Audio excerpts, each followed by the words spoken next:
Live from Washington, I'm Aisha Tanzim and you're watching Access Point.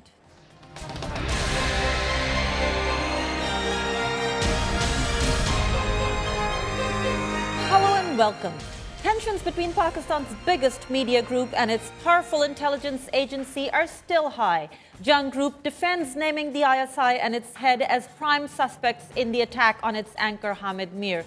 The Defense Ministry accuses the group of having an anti-Pakistan agenda and wants it suspended. Today we will ask our guests how issues of similar sensitivity are handled in the U.S. Joining me in the studio is Barbara Cochran of the Missouri School of Journalism.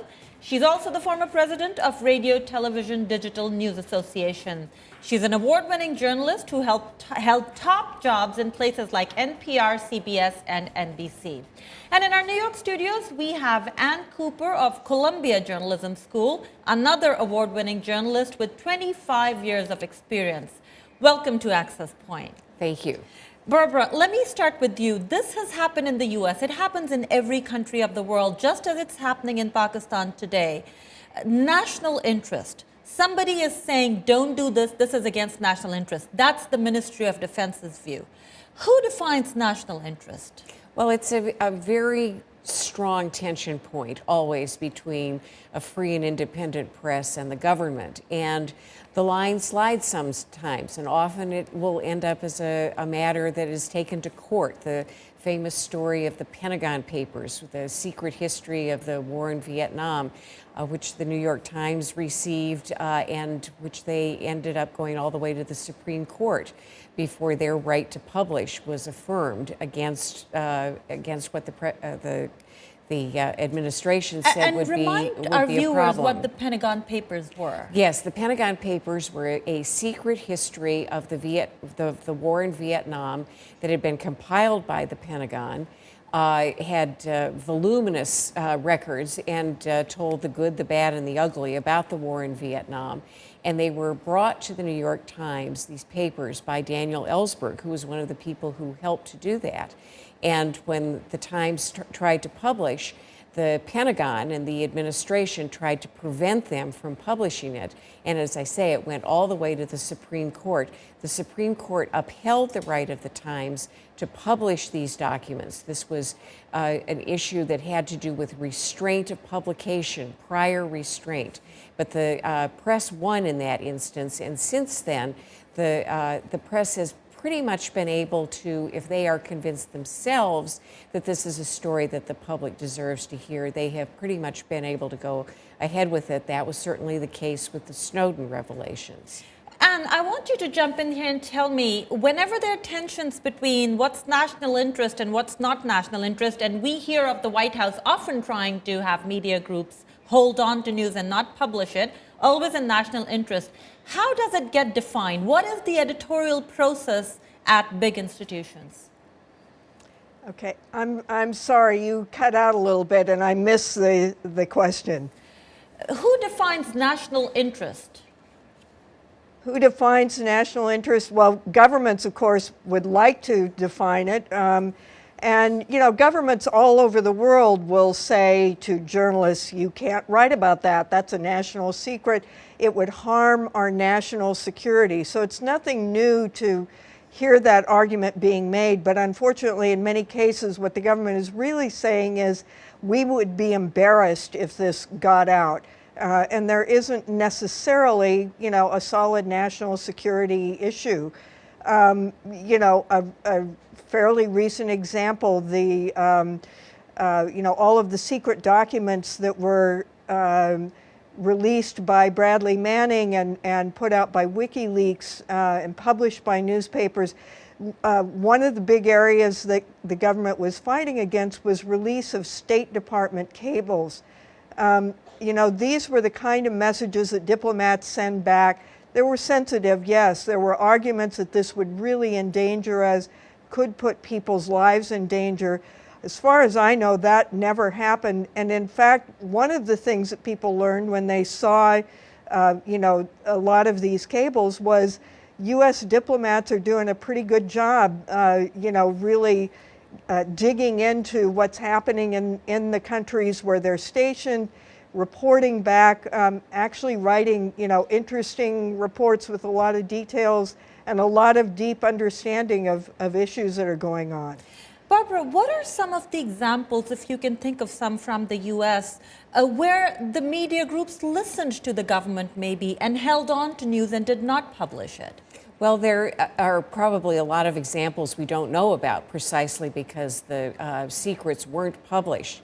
And this does raise the point that there's a burden on the government, but there's also a burden on the journalists to really examine what they're doing and to verify the story and to consider very deeply and do a lot of deep reporting what the potential harm would be. I just spoke with an editor at the Washington Post who was involved in the Snowden disclosures, and he said that he started out being very concerned that the disclosures were going to severely damage the shield that our government had erected against terrorist attack, and he had to be convinced that that would not be the case. So, that's the kind of thing that has come up. But there's a famous example from many years ago during the Kennedy administration. John Kennedy, the president, was and his advisors were planning an attack on Cuba, which had recently been taken over by Fidel Castro and who installed a communist regime there. And so they organized an expedition by some Cuban exiles that was supposed to go in and fight their way through and be able to make some inroads into the government. And the New York Times got the story, but were convinced by the government not to publish it because it would endanger the people who were undertaking this mission. And when it finally occurred, it was a huge fiasco, very embarrassing for the United States. The people did not succeed in the expedition, and it was a big black eye for the White House. And President Kennedy said afterwards that one of his biggest regrets was that he didn't let the New York Times go ahead and expose that this was happening, because it might have put a stop to what turned out to be a very bad idea.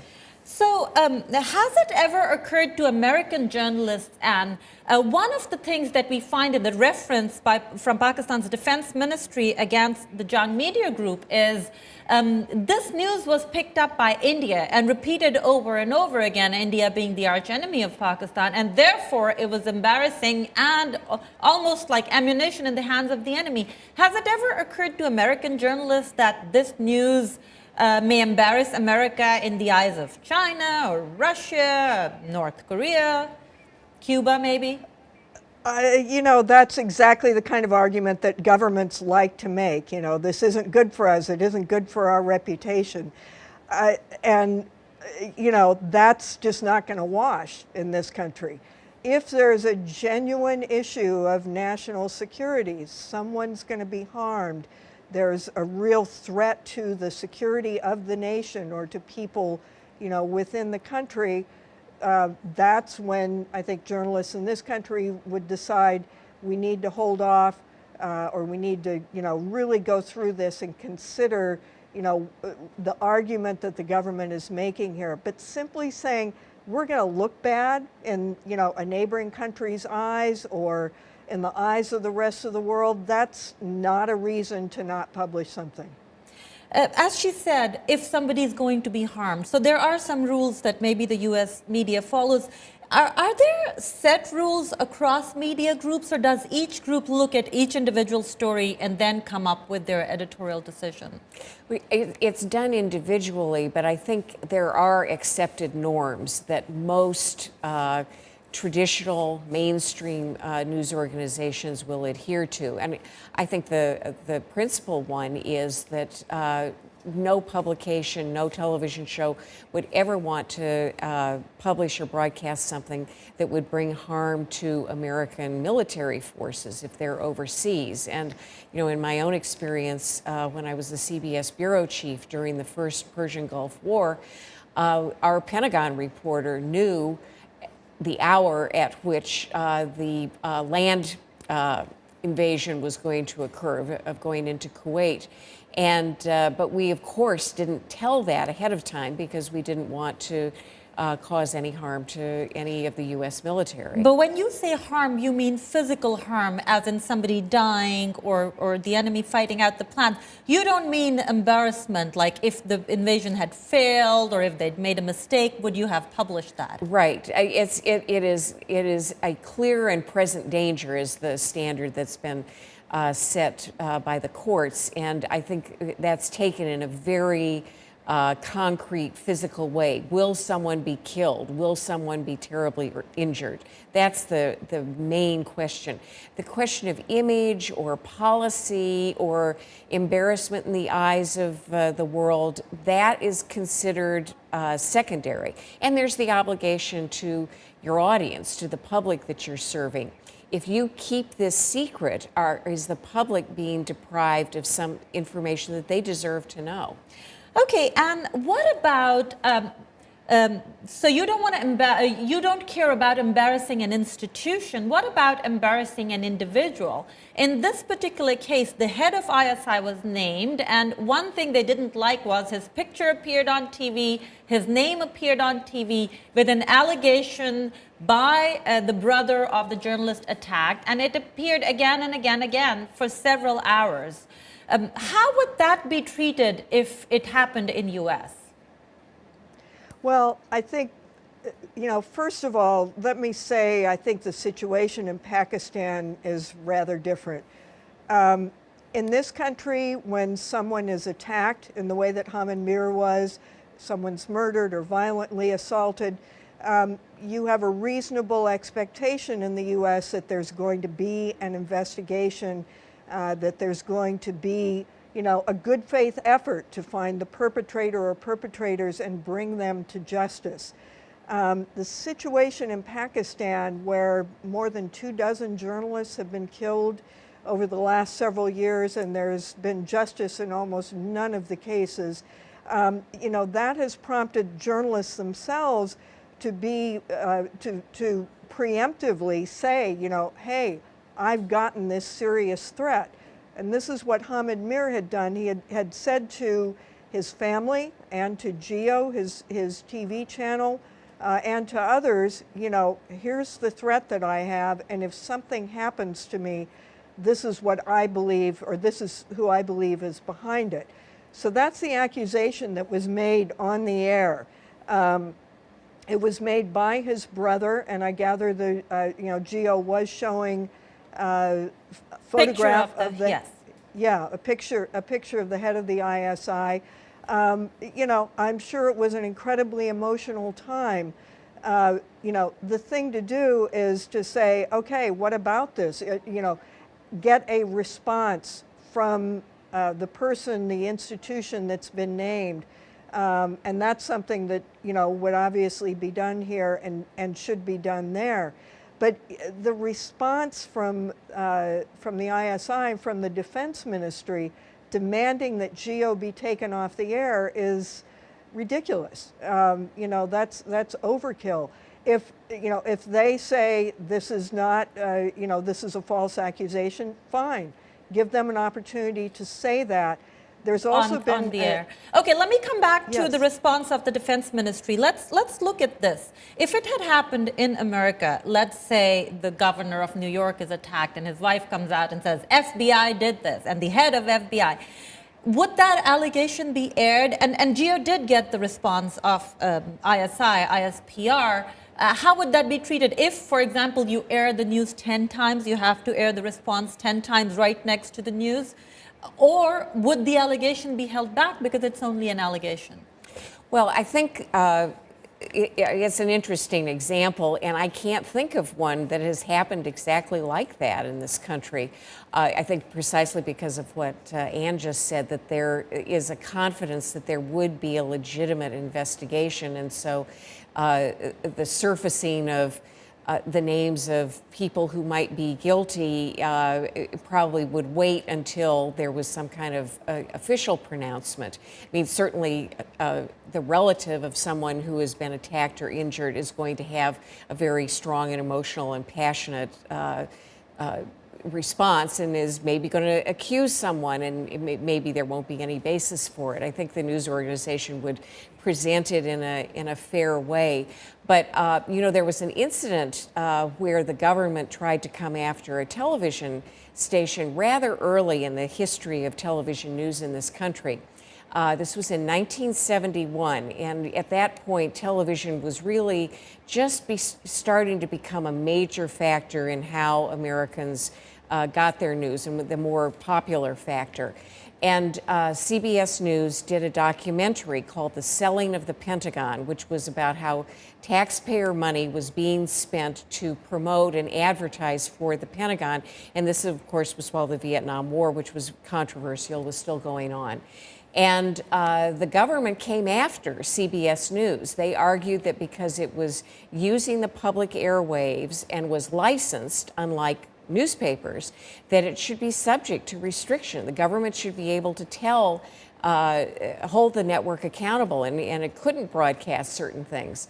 And so the president of CBS was called before Congress and told that he had to turn over certain material that hadn't been aired, and he refused to do so. And eventually, this was what established that television news enjoyed the same First Amendment rights that print news enjoyed. And I think that's something that was very, very important, because now broadcasters feel that they can have the protection of the First Amendment the same way print publishers do. Anne, are there sacred cows in the U.S., any institutions, government or otherwise, that the journalists kind of hesitate to say anything against? Oh, I don't think there's anything where you could say in a blanket way, this is off limits. This person or this institution is not criticized. But I think that we do have a certain reverence, or more reverence, should I say, for the presidency, for example. President Obama and his predecessors may not agree with that. But I think, Court, maybe? Possibly, but part of the problem with the Supreme Court is access. People don't have. There aren't that many people who have direct access to the justices. There aren't people there to leak in the way that there are in other government offices. So yeah, I suppose the Supreme Court probably is maybe up a little bit more on a pedestal than some other institutions. But part of it is just, simply the more limited access that journalists have to information about the individual justices and their deliberations. I think also in the run-up to the war in Iraq, there was so much concern and strong feeling among all Americans after the attacks on 9/11 that journalists probably didn't ask the kinds of questions they should have about what the evidence was of weapons of mass destruction being developed, and all the things that were offered as the reasons for going to war in Iraq. And after the war was begun and had been going on for a while, journalists did a lot of self-criticism that they hadn't asked enough questions, they hadn't been skeptical enough. But there was such a strong feeling of patriotism at that time that it would have been very hard to ask those kinds of questions. And at what point does something become a media trial, from reporting news that may be of news value, like the allegation of the brother, to doing it so many times that other people feel they're being held on trial by the media without proof? I'm sorry, I missed part of that question again. So at what point does something become a media trial? Well, that's a good question. When does it become a media trial? I mean, as we see here with 24-hour cable news channels, some stories become kind of a loop. They're on sort of night and day, and the press just or that particular channel will just continue focusing on that story over and over again, and it can, I suppose, begin to feel like that. My understanding in the case of Geo is that there was, the brother of Hamid Mir made this accusation. and that for perhaps some hours the TV channel, continued with that story and then pulled back from it some. And I don't know to what extent it's still being covered and exactly how it's being covered, but a crime was committed. There's a judicial commission that's been appointed, and I think it's certainly legitimate for the press to continue following the case to talk about the commission and its work and where is it going and what's it doing to turn in a credible investigation to try to bring justice in this case. And it is still being covered quite heavily, except they're not naming the head of the agency, ISI. They're still naming the ISI because Hamid Mir woke up and he gave his statement and he said he had threats from state and non-state actors. So, Barbara, in U.S., do state or government institutions have more tolerance, maybe the wrong word, but more expectation that criticism will be levied against them versus a private corporation, or is it equal? I think that's yes. I think government agencies and people who are politicians in political life, I think they absolutely expect to have a relationship with the press that's going to sometimes be adversarial, and they, there's a whole industry that's grown up around crisis communications, which is how a person or an institution who feels they are under scrutiny by the media can try to address that situation. I think business is probably a little less open and a little more sheltered. I think there's the idea that governmental institutions belong to all the people, and so it's really in the public interest for them to be transparent and open, and for the public to be able to assess how well they're doing their jobs. I think with private corporations, there is more a sense of, well, that's the shareholders are certainly entitled to interest, the consumers are entitled to interest, but probably it's seen a little less as a public matter, unless it's the practice of the company is doing something that harms the public at large. Okay, so now let's talk about the reaction of the government. And you said that it was overkill. What would have been an appropriate reaction by the Pakistani government, or if something like that happens in the U.S., what would be considered an appropriate reaction by the government? Well, I think, the government certainly should give its response to the immediate accusation, and then it should, call for an independent and credible investigation to find out what did happen, who is responsible here, and call for justice for whoever was behind this shooting. And so I think, the Prime Minister did set up a judicial commission. And that's really where I believe attention should be focused at this point by both the media and the government. That's the way forward. Let's make sure that that there is a credible investigation, that we get to the bottom of it, and that justice is done. So in Pakistan, one sees a tendency, Barbara, of journalists becoming partial activists because, as Anne pointed out, there have been murders before. There are very few credible investigations. We don't hear of many perpetrators being put on trial or punished. So at some level, journalists feel like they need to do more. Do we have any example like that in the U.S.? There is one from years and years ago. I mean, as you say, would be very unusual for American journalists to kind of take matters into their own hands and try to initiate an investigation like this. But many years ago, there was a reporter in Arizona named Don Bowles who was investigating organized crime there. And one day he went out to get in his car to go to work, and a bomb went off, and he was very seriously injured and eventually died. Well, a group of reporters and editors from all across the country, which had just begun forming itself, called Investigative Reporters and Editors, decided that they were going to take matters into their own hands. But they did it not with political action, but with journalism. And they went into the state of Arizona. They flooded the state with reporters. About 50 newspapers across the country said that they would publish everything about this investigation into the state of Arizona. It was a huge series. I was the editor then for one of the Washington papers that published the series. And that whole effort led to organized crime. The authorities there began investigating organized crime. Things died down, but it was simply a way for the journalists to say, you can't kill one of us and not have some consequences. And it led to this organization, which is still very powerful and influential today. And Anne, since you've been involved with CPJ in the past as well, do you see more of this tendency, journalists becoming activists in countries where either journalism is new or legal action is slow? Yeah, I think, there's a very blurry line between journalism and activist in many countries.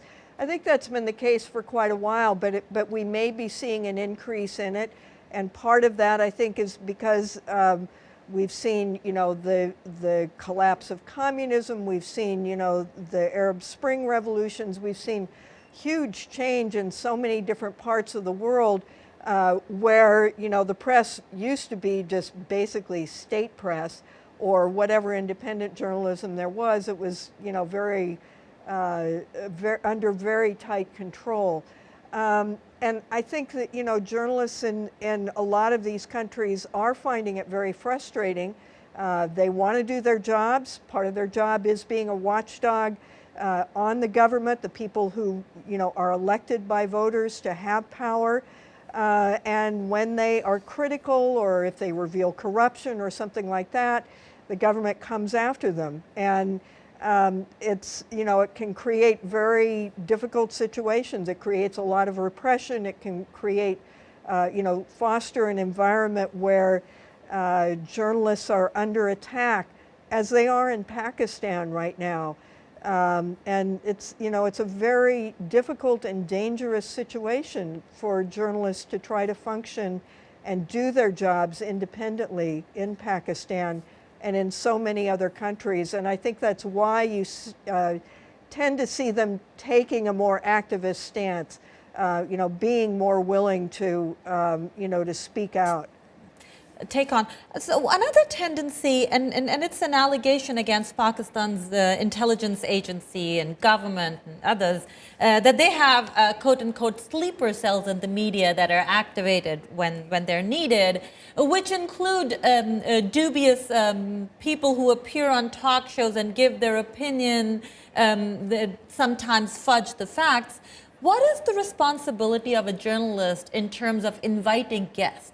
If I know that this guest is not always truthful and honest and I still invite him or her, am I responsible, or is my responsibility only to get the other side?